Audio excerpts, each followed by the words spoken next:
My name is Ned Brooks, and it is my distinct pleasure to spend a few minutes today with Dr. Robert Montgomery, the head of the NYU Langone Transplant Institute. Dr. Montgomery is an extraordinary individual in more ways than we have time to discuss today. Our goal is to have Dr. Montgomery provide insight into the state of kidney transplant in the age of coronavirus. A quick recap of some highlights in his life. Dr. Montgomery graduated University of Rochester Medical School in 1987 and joined the Johns Hopkins team where he trained as a surgeon.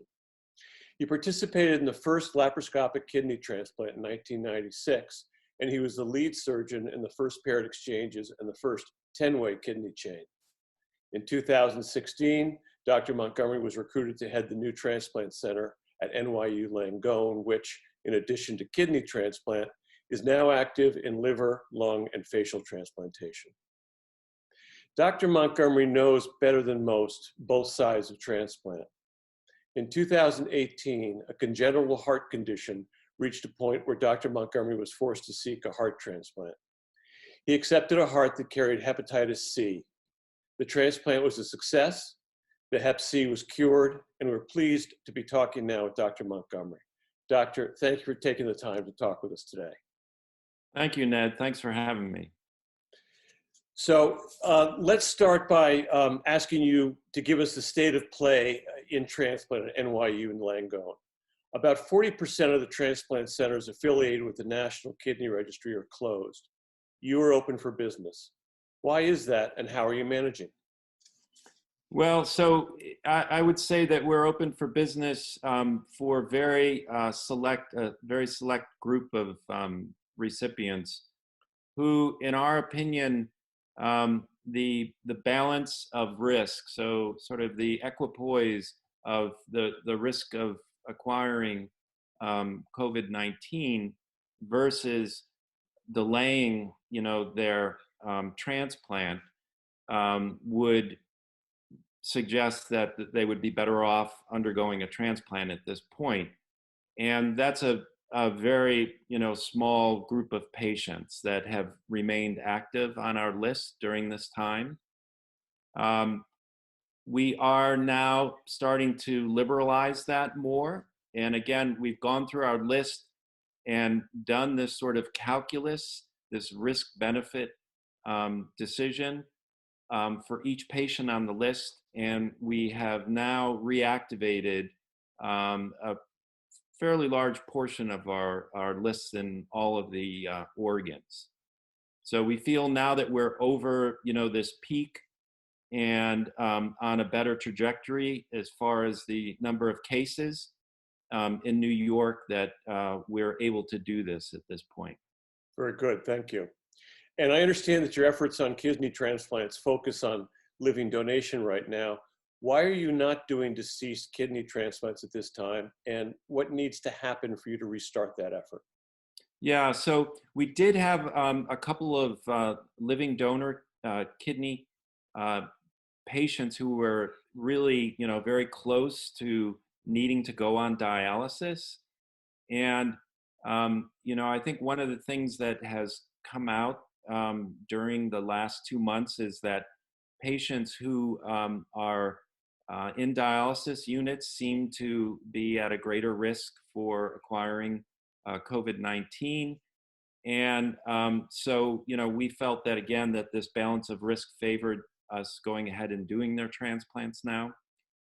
We feel that the hospital now is a safe environment, and we put a lot of different, we've exercised great caution in terms of the policies and procedures that we've implemented. So we feel that the hospital is very safe now. We are starting our deceased donor transplantation. We've activated a lot of our kidney, liver, lung, heart, and pancreas lists. And so I think, in the next week or so, we'll see some more deceased donor transplants being done.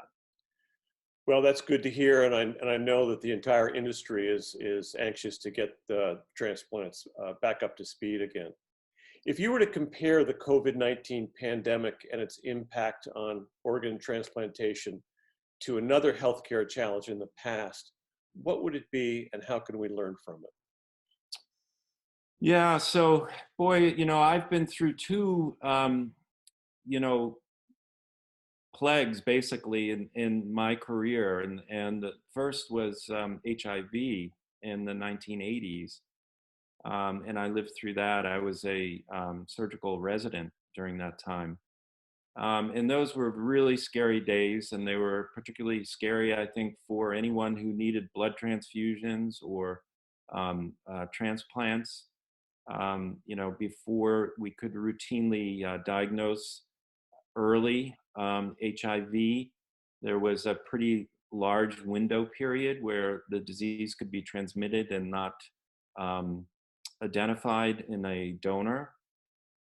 So that those were very challenging times, but I think this is in a way even more challenging.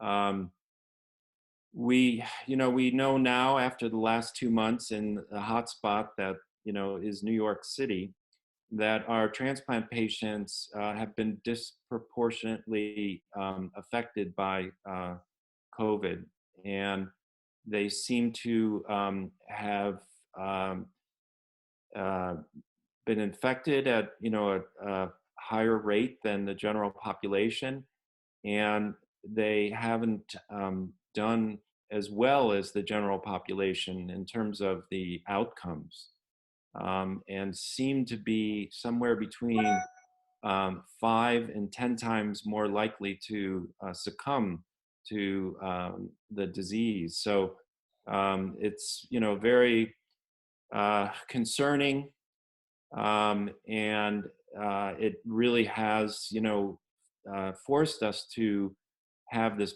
period, this pause period, where only the most life saving procedures have been done, where that balance, again, that balance of risk versus benefit has favored doing a transplant, despite the fact that we know that the patients, when they get COVID-19, have a poor prognosis. Wow, those numbers are startling. Yeah. Um,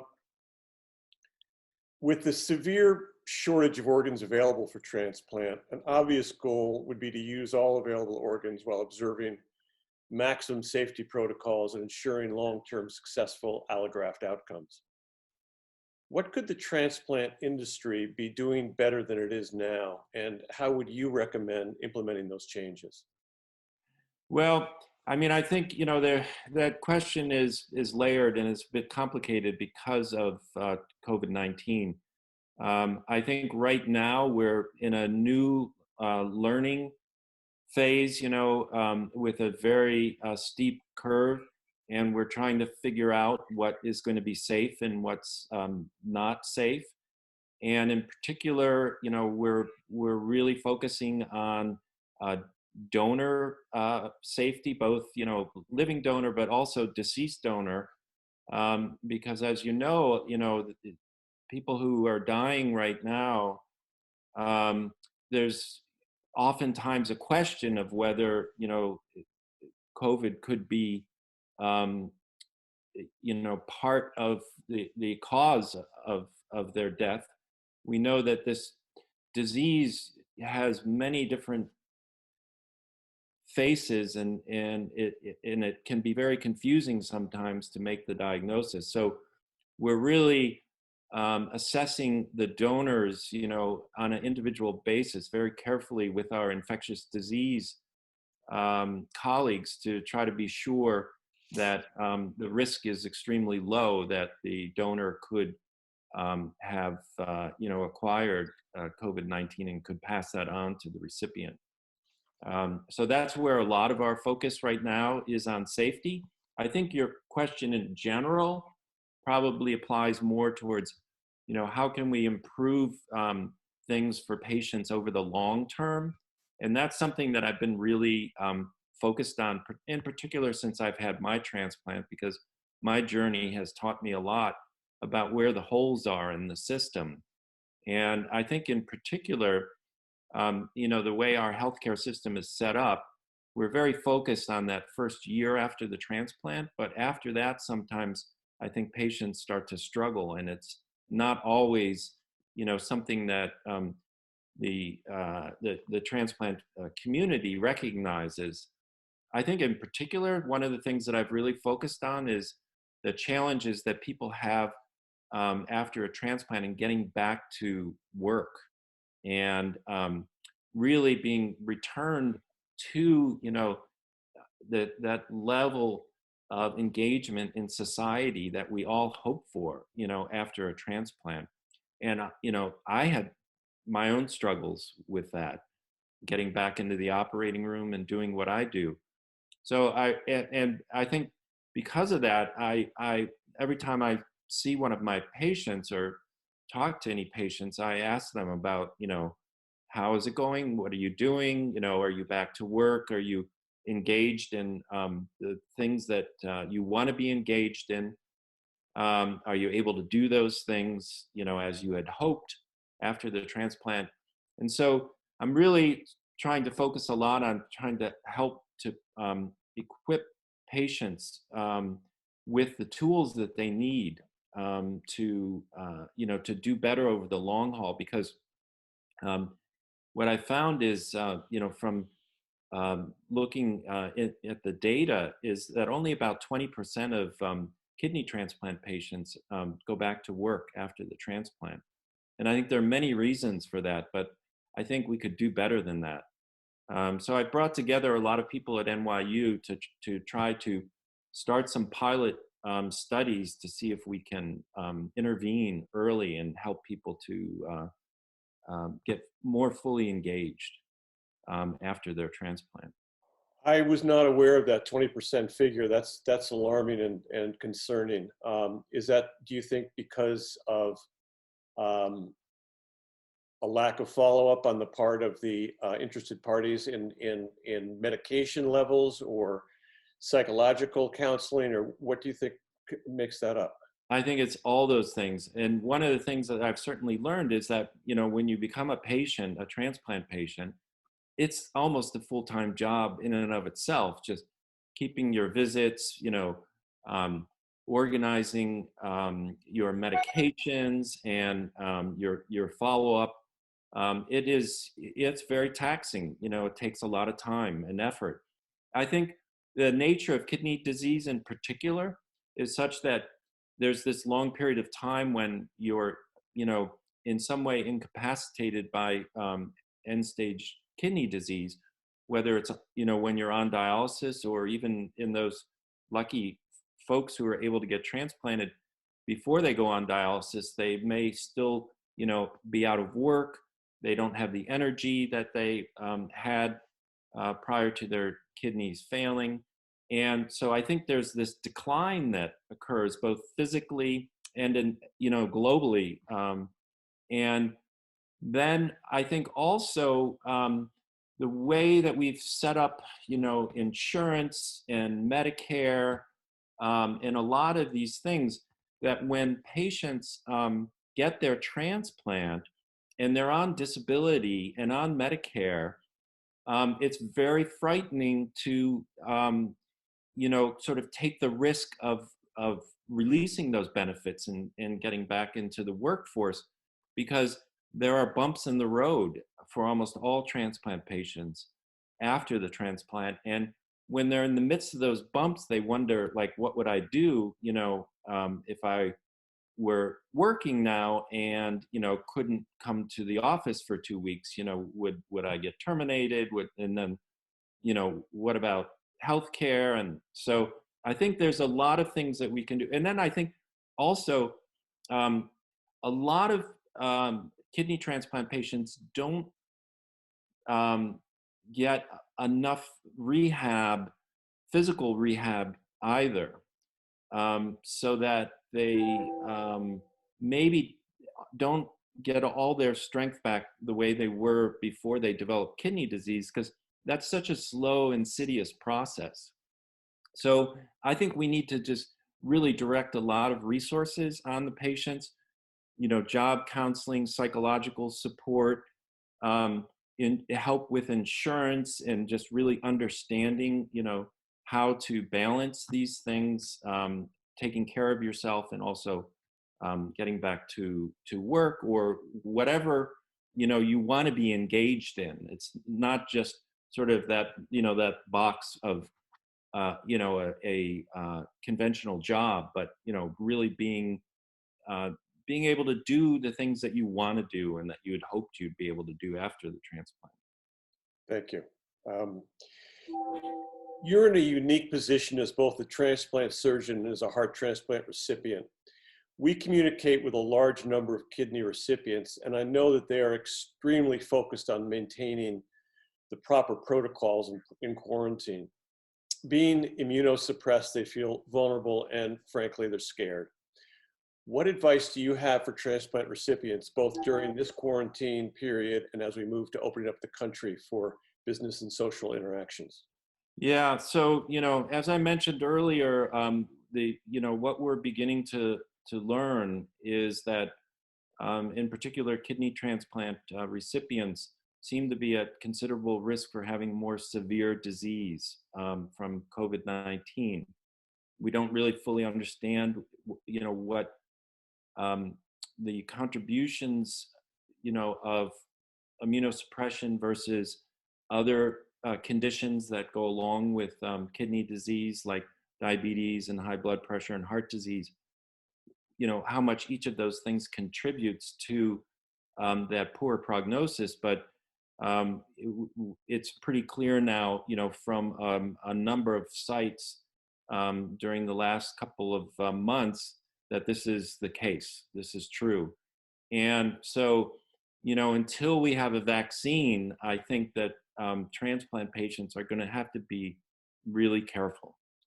And, I think there's pretty good advice out there from the various state Department of Health groups and from the CDC and, from the federal officials about what that looks like in terms of what you need to do to stay safe during these times. But I think that life for transplant patients will probably not get back to something that resembles something normal until there's either a better treatment or a vaccine.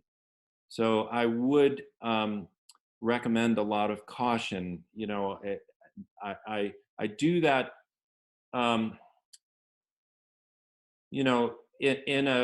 in a judicious way to not try to cause fear or excess concern.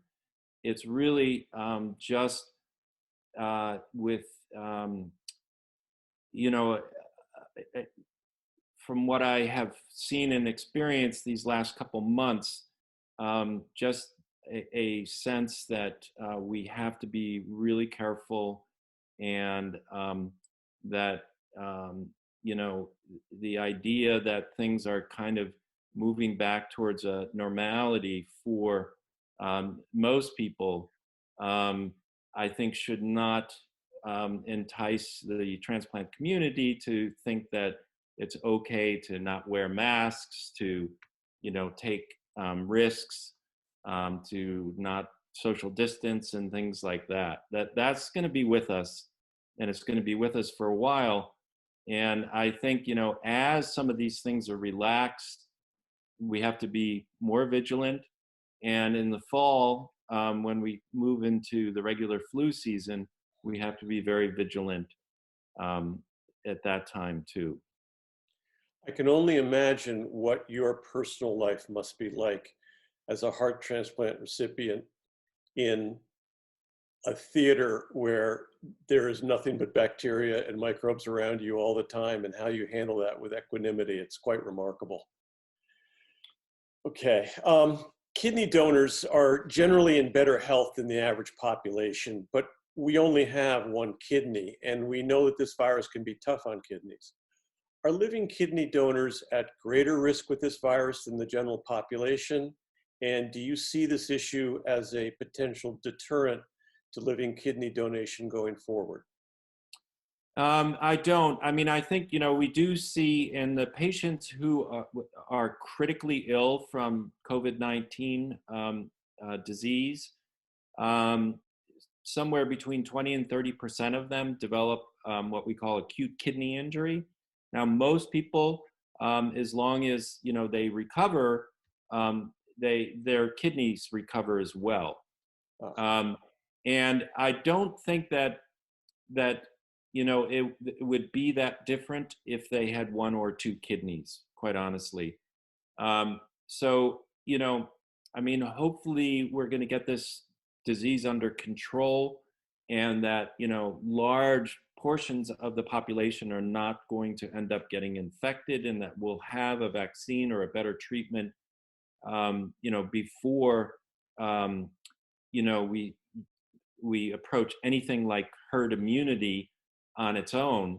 And so my hope is that you know we won't need to be worried about that. But I do feel though that having one kidney versus two for this disease probably doesn't make that big a difference in terms of the impact that the disease has on the kidney. So I think that if you develop acute kidney injury, you would be just as likely to develop that if you had donated a kidney versus if you still had both of your kidneys. Thank you for that. Given your position as both a transplant surgeon and organ recipient, do you find that your patients have greater faith in your expertise, having been on both sides of the operating table?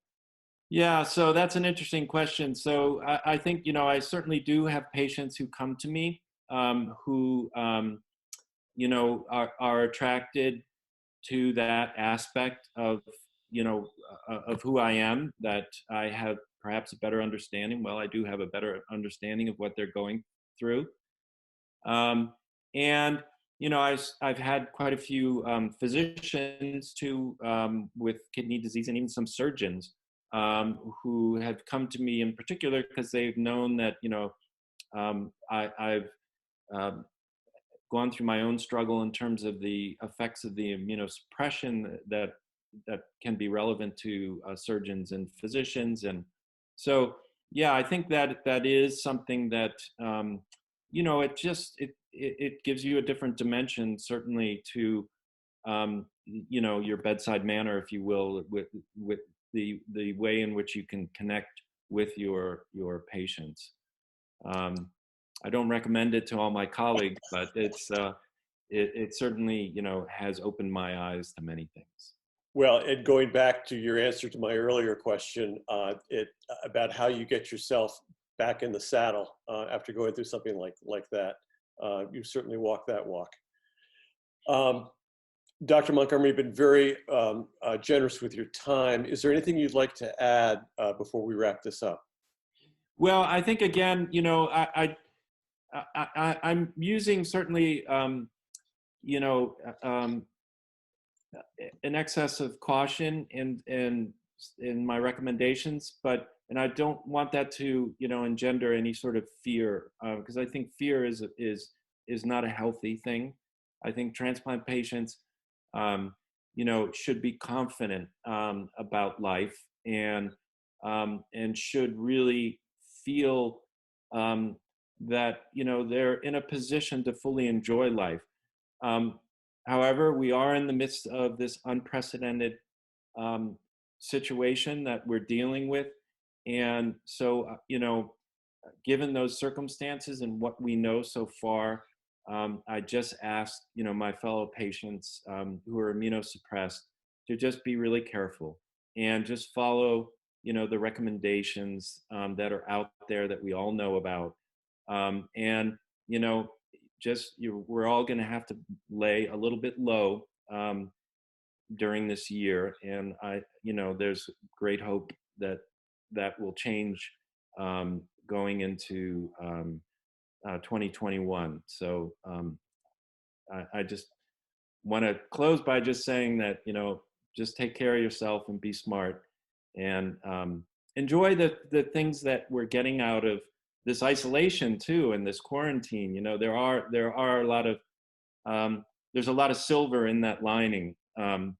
that I've found too, and enjoy your families, and maybe a little more of a quiet life than we're all used to.